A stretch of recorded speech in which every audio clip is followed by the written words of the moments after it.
How's it going, guys? My name is Stone, and welcome to these reviews. Today, I'm going to be talking about Funkadelic's third studio album, Maggot. This will be the final album to feature the band's original lineup, and in my opinion, this is a great example of fusion between psychedelic rock and other genres such as R&B and funk, especially funk.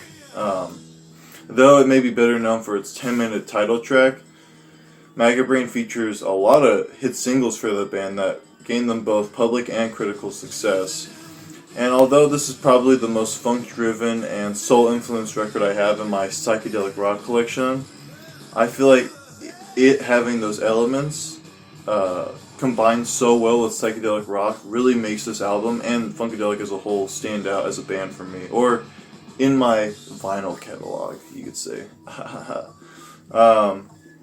But yeah, I mean, it's just a great album. The opening track, the 10-minute most critically acclaimed track on the album, Maggot, performed by Eddie Hazel, is just one of the best guitar-driven tracks that have ever come out of the psychedelic scene. It's just so mind-melting. I just love how he plays like his mama had died, like they told him so, because he really recreates that feeling of losing a loved one through his guitar passages. With every echoing and blistering, it's hard to even have this on as background music. You just want to put too much of your attention towards those notes, and just how he's able to capture that feeling onto his guitar. And as a guitarist or aspiring guitarist, that's just really, in my opinion, that takes a lot of talent to play your feelings like that, whether it's happiness or sadness, or whether you're angry or just in pain. He does it so well on this track, and more throughout this album when it comes to just soloing. This is followed by the trio of lead singles, the first of which being Can You Get To That, which like the other two tracks have just insanely catchy choruses. I mean, especially Can You Get To That. I love the vocals on this track, and I love how there's a gospel influence to them, especially in the backing vocals. But yeah, I just love this track. It's just so catchy, and of the three, probably my favorites. But I mean, Hit It and Quit It has probably the best guitar riff on the entire album. Just opening that track up with that riff before exploding with some great vocals, both in the lead and background vocals. And I mean, same with the final one, You and Your Folks, Me and My Folks. Just some fantastic playing, and especially that track has some great lyrics. I will also add, I didn't want to skip it, Hit It and Quit It, the guitar solo at the end is fantastic as well. It's a nice psychedelic touch to that funk-driven track. And, I mean, what can you say about side one? It's just flawless in my opinion. All the tracks really work well together, and they're all very memorable. And I don't ever picture myself getting tired of listening to them. But I can see why people talk about the second side badly, or not badly, but I've heard a lot of people say it's either just filler or a huge drop in quality.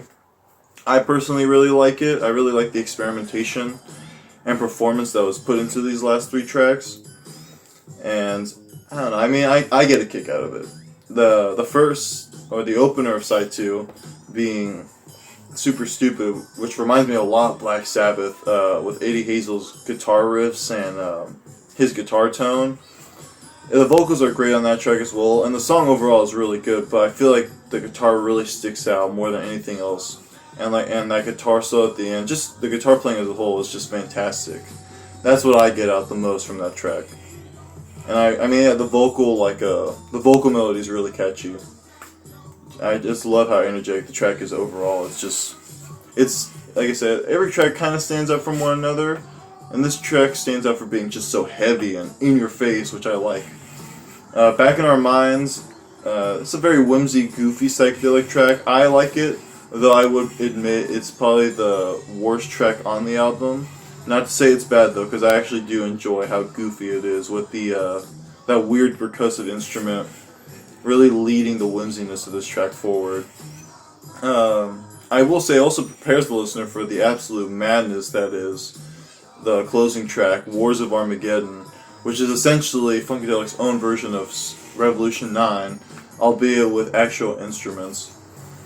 I mean, just some fantastic. I mean, there's some fantastic playing on that track. Like I said, like some great drum playing that really drives the entire track throughout its like 9 or so minutes, I think. And the guitar solo and like somewhere near the middle is fantastic. And all the overt sound effects they use really couldn't recreate the sound of Armageddon any better. I may have said that weird, but what I'm saying is it's just the title of this track captures the music perfectly.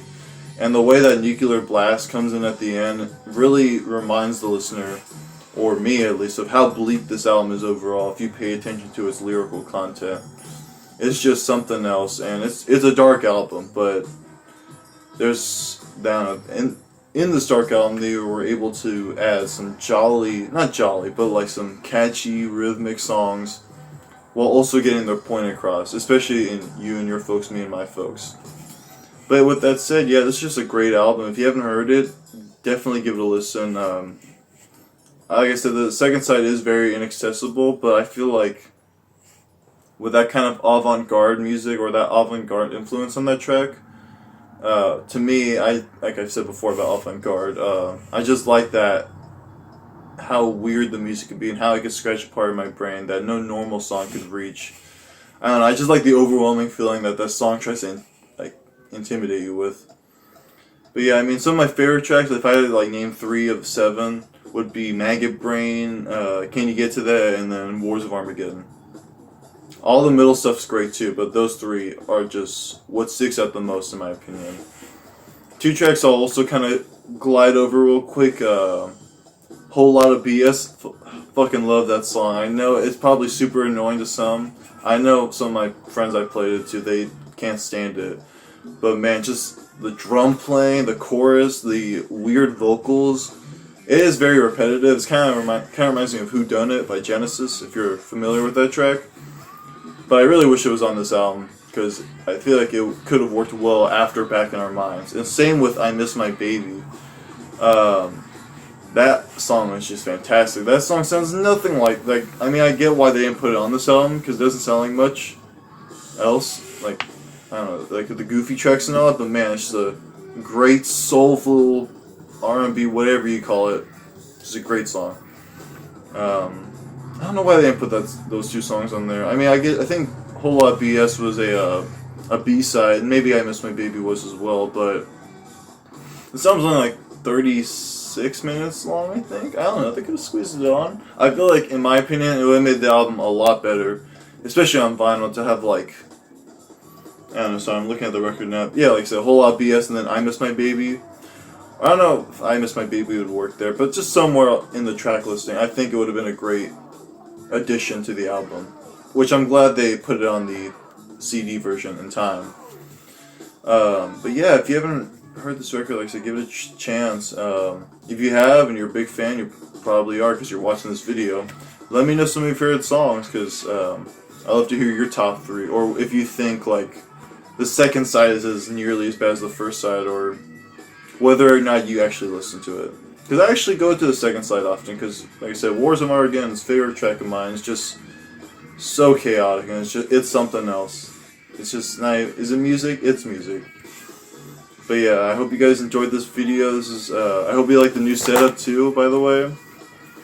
This is just something I'm working with right now, just because I'm moving furniture around and all that. Like I moved my dresser in my closet, that's why I don't have it anymore. But I think this works much better. I mean, I don't know. I think it all works well. I mean, my vinyl and all that's right here.